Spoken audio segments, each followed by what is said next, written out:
잘 되고 있습니다. 기도하면서도 잘 됩니다. 하나님이 하십니다. 네. 행복하세요. 네. 네. 손을 흔들면서 나 왔어 이렇게 인사하신 분이 있어서 너무 감사합니다. 우리에게 행복을 주실 분이 예수님이십니다. 우리 인생의 길을 아신 분 예수 그리스도. 오늘 주님께서 우리 인생의 길을 인도해 주시려고 오늘 이곳에 우리를 불러주셨습니다. 오늘 우리 모두가 예수님을 깊이 만나 우리 인생이 고달픈 인생이 아니라 기쁨 인생이 되기를 주의 이름으로 축복합니다. 자, 오늘 설교 제목이 뭐예요? 인생의 고달픈 이유, 인생의 고달픈 이유. 뭔가 이유가 있겠죠? 인생의 고달픈 이유. 오늘 그 이유를 우리가 발견하고 그럼 어떻게 해결할 것인가? 주님의 음성을 듣는 시간 되기를 바랍니다. 한 여행자가 먼 길을 떠나면서 배낭에 필요한 짐을 꾸렸습니다. 근데 그가 가는 길에 마음에 드는 돌멩이가 보일 때마다 그 돌멩이를 주워서 배낭에 넣기 시작했습니다.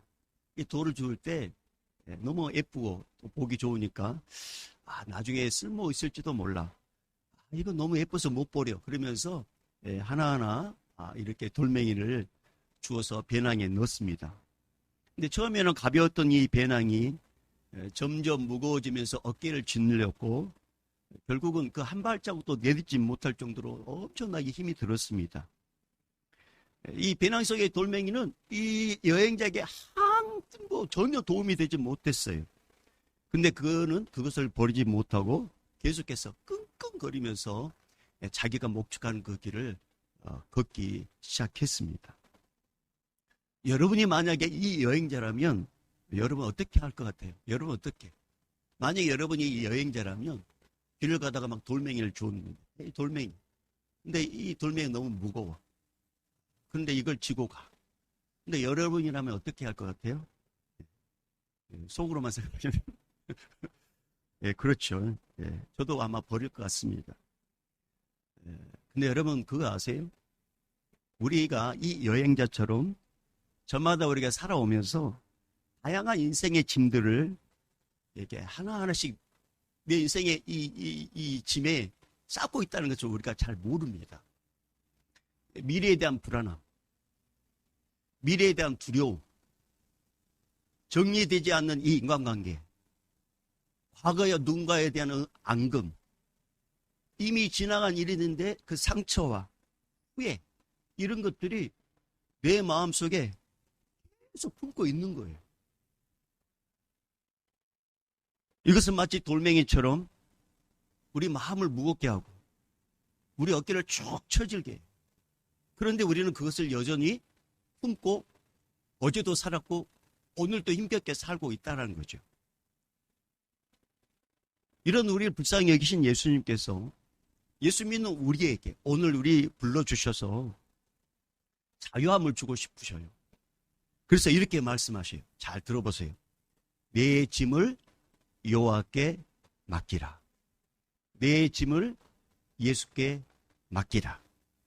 그리하면 그가 너를 붙드시고 의인의 요동함을, 짐 때문에 뭔가 요동하고 짐 때문에 힘들어하는 의인의 요동함을 영원히 허락하지 아니하시리로다.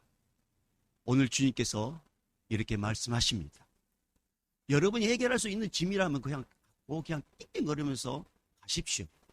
근데 여러분이 해결할 수 없다면 미래에 대한 불안함, 일어나지 않는 어떤 두려움이 여전히 여러분 안에 있다면 빨리 그걸 주님께 던지십시오.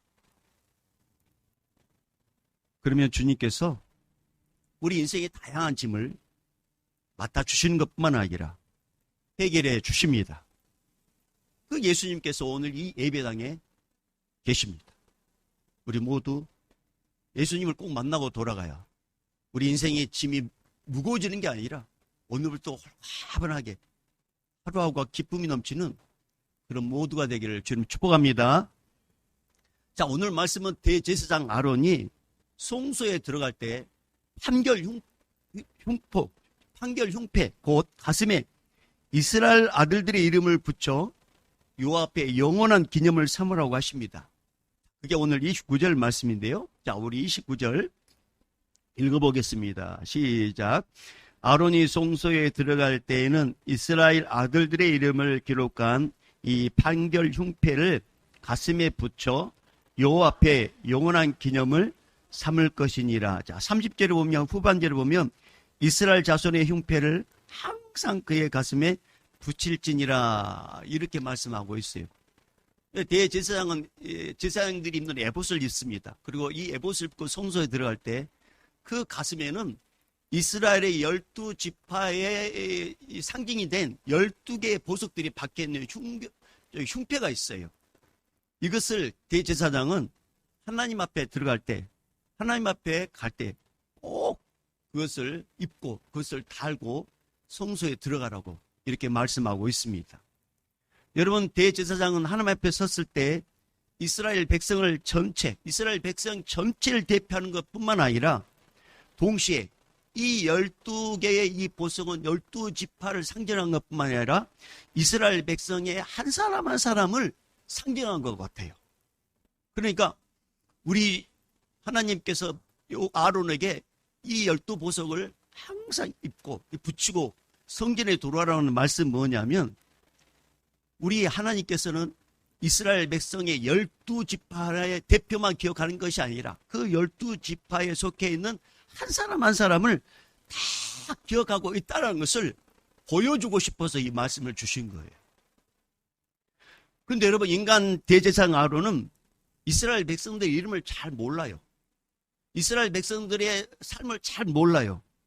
그런데 여러분, 이스라엘 백성들의 그 한 사람 한 사람의 모든 형편과 그들의 이름을 알고 계신 분이 계시는데, 그분이 누구냐면 하나님이십니다.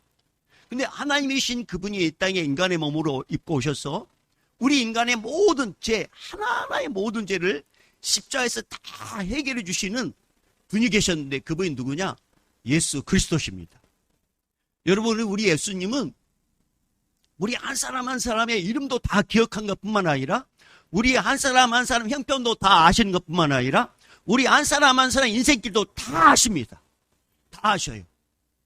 예수님이 이 땅에 오셨을 때 예수님께서 모든 사람을 다 알고 있다는 것을 딱 대표로 보여주는 인물들 가운데 한 사람을 거론한다면 누구냐? 삭개오입니다. 삭개오는 세리장이에요. 이때 당시에 세리장은 로마의 앞잡이와 같은 사람이에요. 그러니까 유대인들은 이 세리인들을 아주 싫어했어요. 근데 삭개오는 세리장이에요. 세리장이 되라는 것은 뭐냐면 로마 정부의 신임을 얻었다는 것이고, 영어로 생각하면 같은 유대 동독들, 같은 유대인들에게 어마어마하게 힘들게 했다는 것이에요. 그러니까 이 세리라는 이 직업은 유대인들에게 있어서 물과 기름 같아요. 절대 섞일 수 없어요. 그러다 보니까 자연스럽게 벽이 생기고 외톨이가 되고 따돌림을 당합니다. 근데 어느 날 이 삭개오에게 소문이 들려오는 게 뭐냐면, 자기처럼 죄인 취급하는 사람들에게 예수님께서 직접 오셔가지고 친구가 되어주시고 같이 밥을 먹었다는 소리를 듣게 되래요. 그러니까 삭개오는 도대체 그분이 어떻게 생겼는지 너무 궁금해요. 근데 우리 주님은요, 삭개오의 그 궁금함을 아셨어요. 얼마 후에 삭개오가 살고 있는 여리고에 오게 됩니다. 소문이 퍼져요. 그러니까 삭개오가, 와, 내가 보고 싶은 그분이 오셨구나. 도대체 그분이 어떻게 생겼을까? 그러면서 딱 달려서 주님이 가신다는 그 길로 딱 가봅니다. 근데 이미 양옆에 사람들이 꽉 서 있었기 때문에 감히 이 죄인 취급받는 이 삭개오가 좀 비켜주세요로 말을 하지 못했어요. 삐쩍삐쩍 하다가 예수님께서 갈 길을 미리 예측하고 미리 앞서서 그 나무 위에 올라가요. 그 나무에 올라가서 예수님이 오실 때까지 기다립니다. 근데 예수님께서 딱 지나갈 것 같았는데, 예수님께서 갑자기 삭개오가 올라가 있는 그 감람나무에, 뽕나무 위에 딱 오시더니 딱 바라봅니다. 그러면서 뭐라 하냐면, 삭개오는 자기 이름을 가르쳐 주지 않았어요, 예수님께. 그런데 예수님이 이렇게 말씀하셔요. 삭개오야, 내려오라. 내가 오늘 너희 집에서 유하야겠다. 우리 예수님은 삭개오를 아셨어요. 사람들에게 죄인 취급받고 사람들에게 따돌림 받고 전혀 관심도 갖고 싶지 않는 원수 같던 이 삭개오를 다른 사람은 기억하지 못해도 우리 예수님은 기억하셨습니다. 사랑하는 여러분, 사람들이 여러분 이름 기억하지 않는다고 섭섭하게 생각하지 마세요. 사람들이 여러분 알아주지 않는다고 해서 속상하게 여기지 마세요. 예수님은 아십니다. 예수님은 우리 한 사람 한 사람 이름을 다 기억하시고, 예수님은 우리의 모든 형편도 다 아시고, 예수님은 우리의 모든 문제도 해결하실 전능자십니다. 그러면 예수님께서 이제 십자가에 지고 승천하셨어요. 그러고 나서는 예수님께서 그러면 우리를 모르시니? 아니에요. 예수님은 승천하시고 나서도 우리를 계속 알고 계셔요. 그걸 또 보여준 인물이 누구냐면 사울이라고 하고 바울이라고 하는 사람이에요. 여러분, 사울이 예수님을 만나기 전에는 예수 믿는 사람들을 정말로 잡으러 다니는 예수 믿는 사람들의 체포조를 이끄는 사람이었어요. 예수 믿는 사람을 이단의 무리로 생각했어요. 그리고 이 교회를 잡멸하고 예수 믿는 사람들을 막 미워했어요. 그런데 다메섹이라는 곳에 예수 믿는 사람들이 있다는 것을 알고 대제사장에게 체포 영장을 받아가지고 다메섹으로 가는 그 길에 갑자기 이 세상에 이 태양보다 더 강력한 빛을 딱 이렇게 빛을 받게 됩니다. 그러면서 그 빛을 통해서 들려오는 음성이 뭐냐면 한 번도 들어보지 못한 음성을 듣겠는데 뭐라고 하냐면 하늘에서 들려온 주님의 음성이 사울아 사울아 네가 어찌하여 나를 핍박하느냐. 부활하시고 승천하신 예수님께서 예수 믿는 사람들을 핍박하고 예수 믿는 사람들을 잡으러 다녔던 이 사울의 이름을 아셨어요. 그리고 그의 이름을 불러서 그 부활하신 주님을 믿게 하고, 그리고 이제는 그 영혼을 통해서 이방인들에게 복음을 전하는 그 통로로 쓰시려고 주님께서 사울에게 찾아오셔서 그의 이름을 불러주셨습니다. 사랑하는 여러분, 우리 예수님은 이 땅에 인간의 몸으로 계실 때도 우리 개개인의 이름을 다 아시는 것뿐만 아니라 하나님의 나라에 가셔서 지금 하나님 보좌 우편에 앉아 계실 때에도 우리를 다 알고 계십니다. 우리 이름을 다 알고 계십니다. 근데 여러분, 우리 안에 이런 의심이 딱 들잖아요. 정말 주님이 내 이름 아실까? 왜 정말 주님이 내 형편 아실까? 여러분, 제가 예수님을 대신해서 이렇게 간단하게 대답하겠습니다.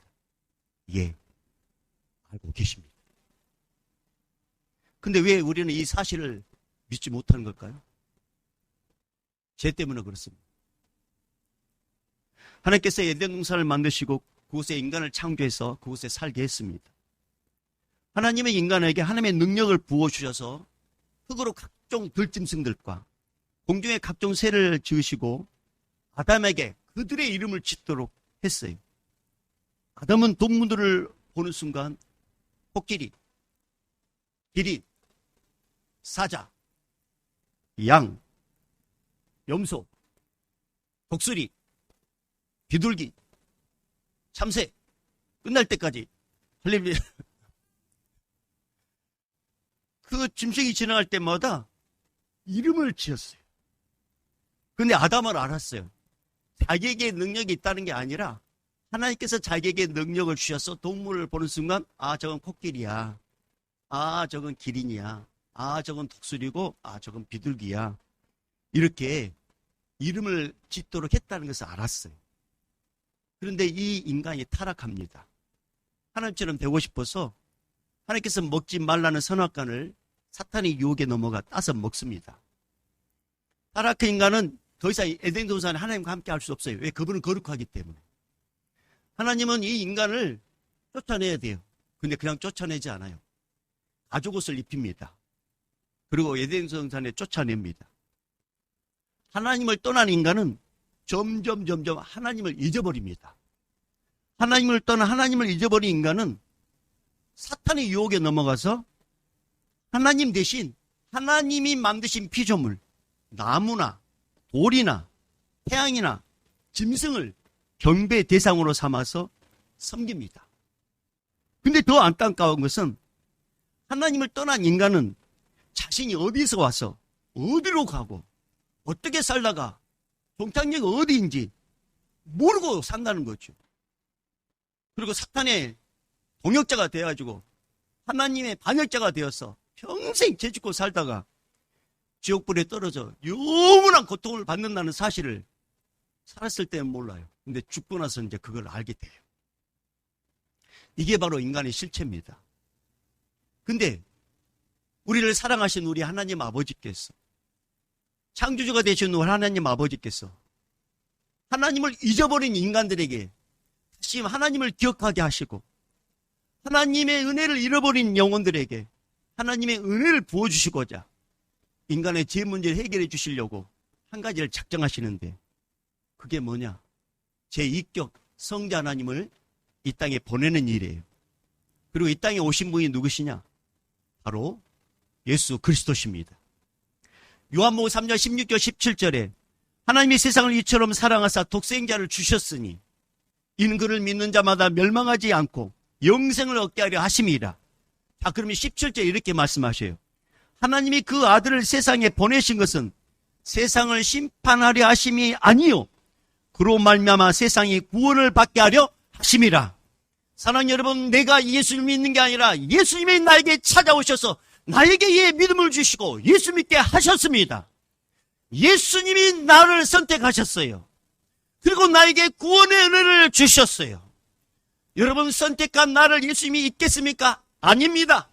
예수님은 나를 기억하고 계십니다. 예수님은 나를 아십니다. 나의 길을 아십니다. 그리고 우리 인생의 끝을 아셔요. 바로 천국. 혹시 우리 가운데 예수님은 내 형편 몰라, 예수님 나도 몰라, 예수님은 내 아픔 몰라, 예수님이 내가 얼마나 힘든지 몰라 라고 이렇게 예수님을 향하여 모른다고 자꾸 의심이 드는 분이 계십니까? 아닙니다. 예수님은 알고 계십니다. 예수님은 오늘 이 시간에 알고 계신다고 말씀하잖아요. 지금 예수님이 오늘 이 시간에 알고 있다고. 나는 너 처지 알고 있고 네 형편 알고 있고 나는 너의 눈물을 닦을 수 있으며 나는 너의 문제 해결할 수 있는 분이라고 주님께서 오늘 말씀하고 계시잖아요. 사랑하는 여러분, 오늘 29절 다시 읽어보십시다. 자, 29절 읽어봅니다. 시작.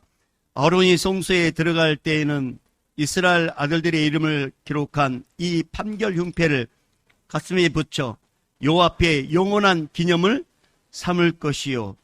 자, 이것을 쉬운 성경에는 이 후반부를 이렇게 기록했어요. 아론이 성소에 들어갈 때마다 나 주가 그것들을 보고, 자, 우리 주님께서 그것들을 보고 이스라엘의 12지파를 영원히 잊지 않을 것이다. 다시 말하면 선택한 이스라엘 백성들을 한 사람 한 사람을 우리 주님은 영원히 잊지 않겠다고 말씀하셨어요. 그 말씀하신 하나님이 이 땅에 인간의 몸으로 오신 분이 예수 그리스도십니다. 예수님께서 말씀하셔요. 영원히 나는 너를 잊지 않는다.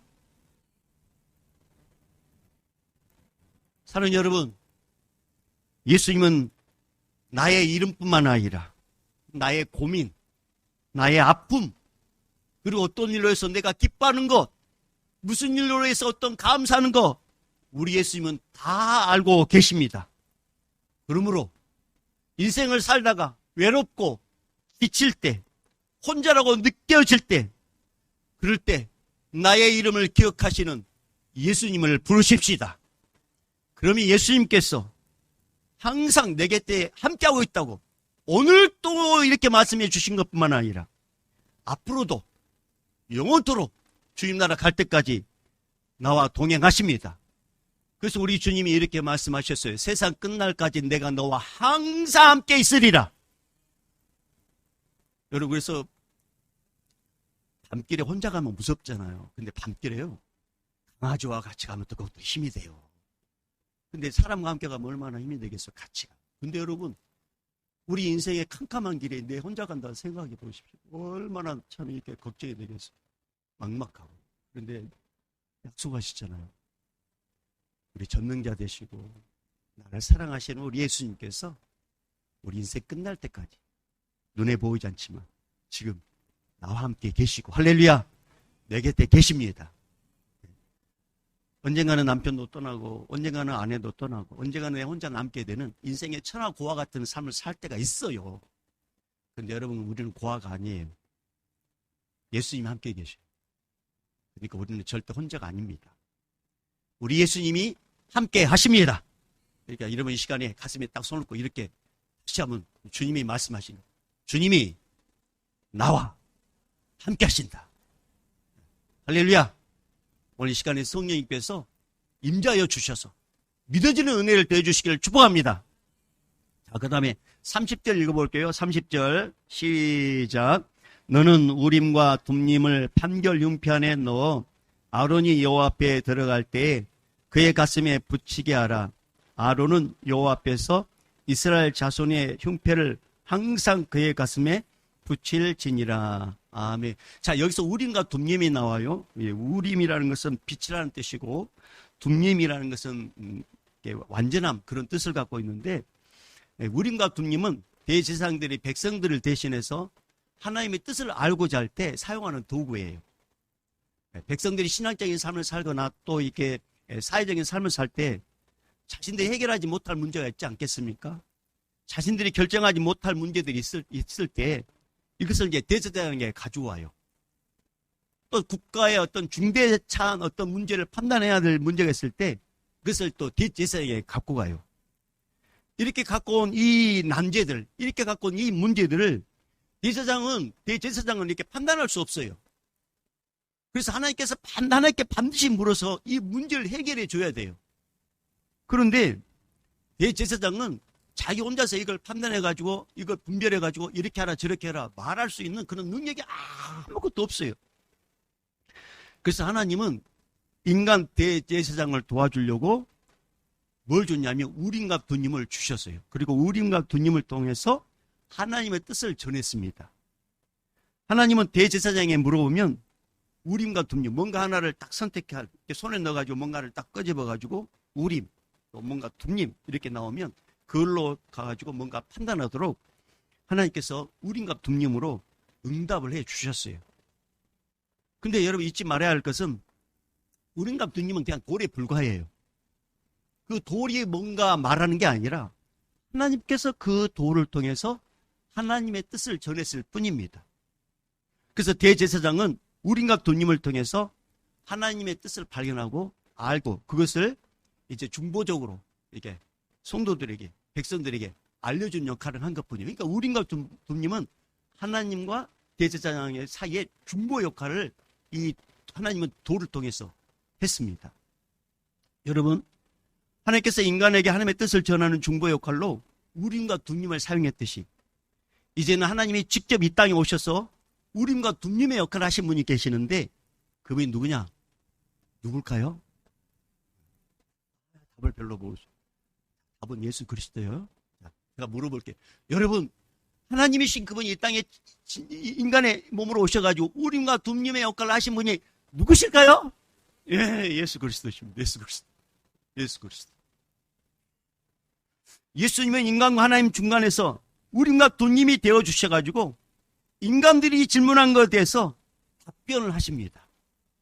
여러분, 예수님은 그 어떤 것도 판단하고 어떤 것도 결정할 수 있는 전능자셔요.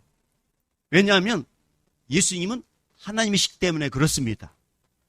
아울러 예수님은 어떤 문제의 본질을 정확히 이해할 능력을 갖고 있는 것뿐만 아니라 어떤 문제의 전후 사정과 상황을 정확하게 이해할 수 있는 능력과 또 그 문제의 결말까지 아신 분이 누구냐? 예수 그리스도십니다. 그래서 여러분 오늘 찬양에 오직 나의 길을 아신 분이 누구라고요? 예수 그리스도. 우리 인생의 길의 결말 아신 분이 누구시라고요? 예수 그리스도. 이 모든 것을 아시는 분이 누구냐고요? 예수 그리스도십니다. 예수 그리스도. 여러분 요한복음 8장에 보면 간음 현장에서 잡힌 한 여자가 끌려와요. 그래서 사람들이 손에 돌 하나를 들고 와가지고 막 이렇게 씩씩거리면서 예수님께 와가지고 모세 율법을 거론합니다. 모세 율법에 의하면 이 여인을 돌로 쳐 죽이라고 하는데 선생이요 어떻게 했으면 좋겠습니까? 라고 이렇게 묻습니다. 근데 예수님은 이들의 의도를 깨뜨려 보고 계셨어요. 그래서 이렇게 이야기해요. 고발할 조건을 얻고자 예수를 시험함이로라. 예수님이 아셨잖아요. 그러면서 예수님께서 이렇게 말씀하셔요. 너희 중에 죄 없는 자가 먼저 돌로 치라. 이렇게 말씀하죠. 이 말을 듣는 순간 사람들이 돌을 놓고 하나하나 떠나가 버립니다. 예수님과 이제 여자만 남아요. 근데 예수님께서 이 여자에게 이렇게 말씀하셔요. 나도 너를 정죄하지 아니하노니 가서 다시는 죄를 범하지 말라. 사람들은 뭔가 잘못 판단할 수 있고, 사람들은 예수님에게 책 잡아가지고 이 예수님과 이 여인을 완전히 부끄럽게 만들려고 했어요. 그러나 예수님은 사람들의 그 의도를 깨뜨려 보셨어요. 그리고 정확한 판단을 해줘요. 너희는 다 죄인이다. 죄인이 어떻게 똑같은 죄인을 징별할 수 있고 판단할 수 있겠는데, 죄를 판단하시는 분은 예수님이시고 하나님이시라는 것을 가르쳐 주셨어요. 사랑하는 여러분, 예수님이 인간의 죄를 지어서 1분 앞도 모르고, 내일도 모르고, 내년 일도 모르고, 그러면서 하루하루 암흑 속에 살고 있는 이 인간을 우리 예수님은 불쌍히 여기셨습니다. 그리고 친히 인간으로 몸으로 오셔가지고 우리와 하나님 사이에 중보자가 되어 주셨어요. 인간의 모든 문제를 답해 주실 분, 인간에게 정확한 판단하도록 도와주신 분이 누구시냐? 예수 그리스도십니다. 그분은 완전한 하나님이시면서 완전한 인간이셔요. 그래서 우리 예수님은 우리 앞날을 다 아십니다. 예수님은 일의 결론, 우리 일의 끝을 다 아십니다. 그래서 인간들에게 구약에서는 우린과 금융으로 나타나셨지만 신약에서는 직접 인간으로 나타나셔서 그때 당시에는 예수님에게 가르쳐 주시고, 예수님께 가르쳐 주시고, 지금은 성령으로 모든 자에게 나타나셔서 정확한 판단을 하도록 예수님을 의지하게 하신 분이 바로 우리 예수 그리스도십니다. 사랑하는 여러분, 예수님은 한치의 오차도 없이 완벽한 전능자십니다. 예수님은 인간들에게 자세하고 정확하게 예수님의 뜻을 전해줄 수 있는 유일한 중보자셔요. 그래서 성경의 많은 말씀들 가운데 오늘 이 시간에도 우리에게 정확하게 말씀해 주신 내용이 뭐냐면, 주님이 이렇게 말씀하셔요.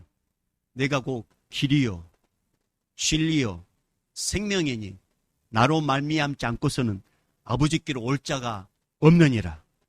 사랑하는 여러분, 2000년 전에 유다 땅에서 말씀하신 우리 예수님께서 지금은 성경책에 딱 기록해가지고 요한복음 14장 6절 말씀에 내가 곧 길이요 진리요 생명이니 나로 말미암지 않고서는, 예수님을 통하지 않고서는 천국에 아버지께 갈 수 없다고 분명하게 말씀하십니다.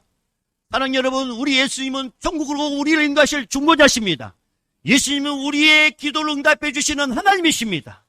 그래서 우리가 예수 이름으로 기도하는 것은 예수님께서 응답해 준다는 말씀이에요. 그래서 여러분, 우리는 스스로 뭔가를 판단해서는 절대 안 됩니다. 인간은 스스로 결정해서도 안 됩니다. 여러분, 판단이란, 결정이란 피조물이 하는 게 아니에요. 판단이란 오직 창조주 하나님만이 해야 합니다. 판단이란 내가 하는 것이 아니라 예수님께 물어보고 판단해야 합니다. 예수님께서 하나님의 뜻과 생각을 가르쳐준 성경을 통해서 물어보면, 예수님은 말씀을 통해서, 기록된 성경 말씀을 통해서, 오늘 설교를 통해서 우리에게 정확하게 판단할 수 있도록, 결정할 수 있도록 주님은 말씀해 주십니다. 여러분, 이것이 가장 미련하게 보여도 이것이 가장 지혜로운 거예요. 여러분, 다시 말씀드립니다. 판단이란 내가 하는 게 아니에요. 결정은 내가 하는 게 아니에요. 인간의 판단은 지혜롭지 못합니다. 인간의 판단은 멀리 보지 못해요. 인간의 판단은 결과가 좋지 않아요. 그러나 예수님의 판단은 그렇지 않습니다. 예수님의 판단은 항상 정확합니다. 예수님의 판단은 항상 좋습니다. 그리고 예수님의 판단의 결과는 항상 복됩니다. 할렐루야! 할렐루야. 네. 그래서 여러분 따라해 볼까요? 자, 가슴에 손을 얹고, 판단이란 내가 하는 것이 아니고 예수님을 통해서 해야 한다. 다시 한번 물어볼 거예요. 판단이란 내가 하는 것이 아니고 예수님을 통해서 해야 한다. 한 번만 더 물어볼 거예요. 네. 판단이란 내가 하는 것이 아니고 예수님을 통해서 해야 한다. 기억하셔야 돼요. 여러분, 요나에 보면 하나님께서 요나 보고 니느웨 성에 가서 회개를 선포하라고 해요. 요나는 하나님께서 니느웨 백성들에게 관심을 갖는 그 자체도 너무 싫었습니다. 그리고 요나는 니느웨 백성들, 아수르의 수도 니느웨 원수 같은 존재예요. 그들이 하나님께 관심을 받고 그들에 가서 회개를 외치라는 그 말에 요나는 기분이 확 나빴습니다. 그래서 요나는 회개에 가서 선포하고 싶지 않았어요. 그래서 자기가 딱 판단합니다. 나 그들 싫어. 그리고 자기가 결정합니다.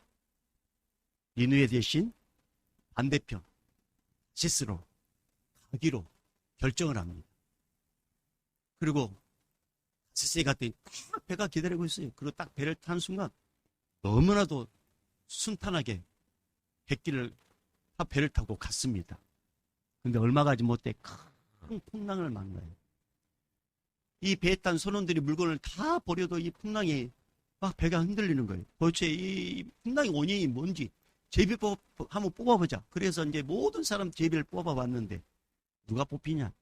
요나가 뽑힙니다. 요나는 알았어. 이 풍랑의 원인이 자신의 잘못된 결정과 자신의 잘못된 판단으로 생긴 것을 알았어요. 그래서 이렇게 해요. 나를 바다에 던지면 풍랑이 잠잠해집니다. 근데 선원들이 어떻게 사는 사람을 던질 수가 있겠어요? 안 돼요. 그러면서 어떻게든지 이 풍랑 헤쳐보려고 하는데 더 풍랑이 심해지는 거예요. 그러니까 요나가 나를 던지셔야 됩니다. 그러니까 어쩔 수 없이 눈물을 머금고 선원들이 요나를 확 바다에 던집니다. 근데 요나가 바다에 딱 떨어지는 순간 갑자기 풍랑이 잠잠해지는 거예요. 그렇게 요동쳤던 이 풍랑이. 그럼 요나가 어떻게 됐느냐? 하나님께서 이미 딱 그 밑에 떨어질 그곳에 미리 다 물고기를 딱 준비시켜 놨어요. 그리고 물고기 떨어지자마자 물고기 하품을 딱 그다가 다 먹어버렸어요. 요나가 물고기 뱃속에서 3일 밤낮을 회개합니다. 내가 잘못된 판단했습니다. 내가 하나님의 말씀에 불순종했습니다. 내 결정이 잘못됐습니다. 용서해달라. 하나님은 요나의 기도를 듣습니다. 그리고 다시 물고기를 탁 토해내서 니느웨에 가서 사명을 감당케 해요. 요나는 자기의 잘못된 판단과 자기의 잘못된 결정으로 자기가 어마어마하게 힘들고 다른 사람을 죽게 만들 정도로 큰 고난이 닥쳤다는 것을 깨닫게 됐습니다. 여러분, 우리 인간은 1분 앞도 잘 몰라요. 인간은 1시간 앞도 잘 모른다고 했어요. 내일도 잘 모릅니다. 내가 한 판단이, 내가 한 이 결정이 이게 망하는 길인지 죽음의 길인지 우리는 잘 몰라요. 그래서 우리 주님께서 뭐라 말씀하셨냐면 너희는 양이다 이렇게 말씀하셔요. 여러분, 양은 눈이 어두운 짐승이에요. 길을 잘 몰라요. 그래서 양에게 반드시 필요한 게 뭐냐? 목자예요. 목자. 예수님이 이 땅에 인간의 몸으로 오셔가지고 예수 믿는 사람들의 목자가 되어 주셨어요. 우리는 뭔가를 판단하고 뭔가를 결정할 능력이 우리에게는 아무런 능력이 없어요. 인간의 판단과 결정은 항상 상처뿐이에요. 얼마 가지 못해요. 그러나 예수님을 의지하면 예수님이 바른 판단할 수 있도록 도와주십니다. 그리고 예수님의 판단을 우리가 받아들이면 죽어서도 천국 가는 놀라운 복을 주님께서 허락해 주십니다. 그러나 인간 스스로 판단하고 예수님의 판단을 받아들이지 않는다면 우리 예수님의 도움을 우리는 받지 못합니다. 그리고 비참한 인생을 살다가 후회하는 인생으로 끝을 맺게 돼요. 사는 성도 여러분, 구약시대엔 오직 대제사장만이 우림과 둠림을 갖고 있었습니다. 오직 한 사람. 그러나 오늘날 모든 성도들은 대제사장처럼 우림과 둠림을 갖고 있습니다. 특별히 예수 믿는 사람들에게. 그분이 누구일까요? 예수 그리스도십니다. 우리 모두에게는 예수님의 이름에 권세가 있습니다. 성도들이 예수님의 이름으로 물으면 예수님은 기록된 성경 말씀으로 판단할 수 있도록, 결정할 수 있도록 가르쳐 주시고, 할렐루야! 기록된 성경 말씀뿐만 아니라 설교자를 통해서도 가르쳐 주시고, 모르면은 알 수 있도록 다양한 방법으로 우연하게 드라마를 봤는데 드라마의 어떤 사람의 이 대사 한마디가 그게 마치 나에게 하는 것처럼 주님이 딱 알게 하셨어. 다른 판단하도록 끝까지 우리 주님은 도와주십니다. 사랑하는 여러분, 뭔가를 판단할 때 예수님을 의지하십시다. 뭔가를 결정할 때 예수님께 물으십시다. 그럼 예수님께서 정확하고 분명하게 판단하고 결정하도록 도와주십니다. 그걸 따를 때 우리 예수님은 복이 넘치도록 역사해 주십니다. 이 은혜를 아무나 누리는 게 아니에요. 예수 믿는 자들만이 누릴 수 있습니다. 그를 우리는 누구라고 하면 부릅니까? 성도라고 불러요. 성도. 사랑하는 여러분, 성도란 누구냐? 예수님은 예수 믿는 성도들의 이름과 형편을 정확히 기억하고 계심을 의심하지 않는 자가 성도입니다. 여러분 기억하세요. 예수님은 여러분의 이름과 여러분의 형편을 정확하게 기억하고 계십니다. 정확하게 알고 계십니다. 해결할 길도 예수님께 있습니다. 이걸 아는 자가 성도예요. 성도란 성도의 이름을 기억하시는 예수님이 그 성도의 문제도 알고 계실 뿐만 아니라 예수님의 때에 해결해 주실 것을 믿는 자가 성도입니다. 성도란 성도 자신이 인생을 판단하고 결정하는 것이 아니라 예수님을 의지하고 예수님의 판단과 예수님의 결정을 따르는 자가 성도입니다.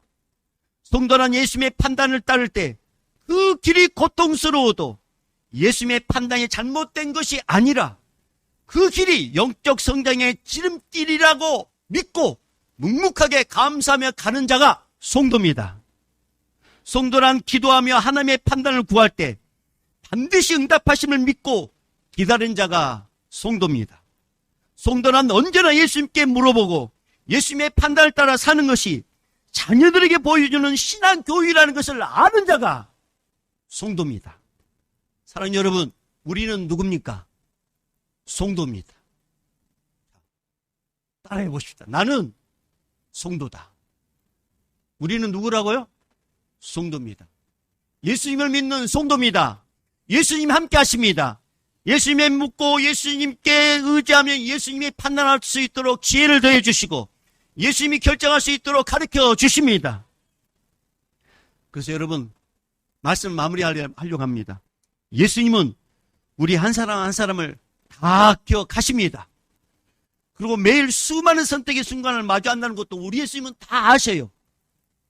그것이 자녀의 문제든지 어떤 일의 우선순위든지 부모의 건강 문제든지 소도에 거론했듯이 미래의 어떤 문제든지 앞으로 일어나지 않는 문제지만 뭔가 염려할 문제든지 간에 그 문제를 예수님께 가져가면 예수님께서 다 아시고 하나하나 이끌어 주실 뿐만 아니라 정확하게 판단하고 결정하도록 우리 예수님이 도와주십니다. 그리고 오늘 이 시간에 또 다시 이렇게 말씀하셔요. 너 스스로 판단하거나 결정하지 말고 예수님을 의지하라. 자, 우리 다시 한번 따라해 볼까요? 너 스스로 판단하거나 결정하지 말고 예수님을 의지하라. 사랑하는 여러분, 오늘 이 예수님의 준엄한 음성을 우리 들으십시다. 이제 우리 모두 판단을 스스로 하기보다는, 판단을 회피하기보다는 나를 잘 알고 계신 예수님께 물어보십시다. 그리고 예수님이 이렇게 하라 저렇게 하라 하면 내 생각에 맞지 않지만, 마치 베드로가 내 생각에 맞지 않지만 말씀에 의지하여 깊은 곳에 가서 그물을 내리겠습니다라고 했을 때 생각지도 못한 어마어마한 물고기를 잡은 것처럼 예수님의 판단에 내 생각을 따르면 예수님께서 어마어마한 축복을 준비해 놓으셔서 그걸 누리도록 도와주십니다. 이렇게 삶을 살아가는 영혼들이 이제는 더 이상 고달픈 인생이 아니라 기쁜 인생이 되도록 우리 예수님께서 역사해 주십니다. 성도 여러분, 인생이 고달픈 이유가 뭘까요? 주님이 나를 모른다고 생각하는 순간부터, 뭔가 판단을 결정할 때, 내가 할 때부터 인생은 고달픈 거예요. 그러나 여러분, 우리 인생 기쁠 수 있는 이유가 있어요. 예수님께 맡기는 거예요. 예수님이 다 아시기 때문에 가장 좋은 것, 가장 복된 길로 우리를 인도해 주십니다. 그 은혜를 누리는 우리 모두가 되기를 주의 이름으로 축복합니다. 할렐루야. 이제는 우리 주 예수 그리스도 은혜와 하나님 아버지의 크신하신 사랑하심과 성령님의 감화 감동 교통 충만하심이 이제부터 영원히 있을지어다. 아멘.